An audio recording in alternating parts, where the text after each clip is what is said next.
Hi there again, YouTube. Joe here with another video. Today I'm working on this Audi SQ8. It's a 23 plate, and I'm gonna show you how to reset this service message that comes up.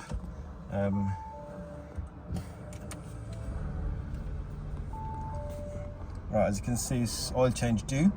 Right, what we do is with ignition on, we're gonna move over to the infotainment screen. So ignition on, just wait for that to load up.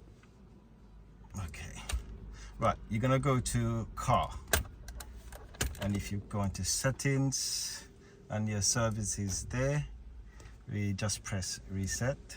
Are you sure? Yes, we want to reset because we just done an oil change, and as you can see, it has been reset. So you can just go back to home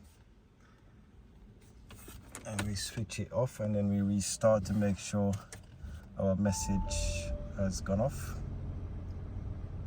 And if you flick through them, we need a remote battery key. There's no more service message.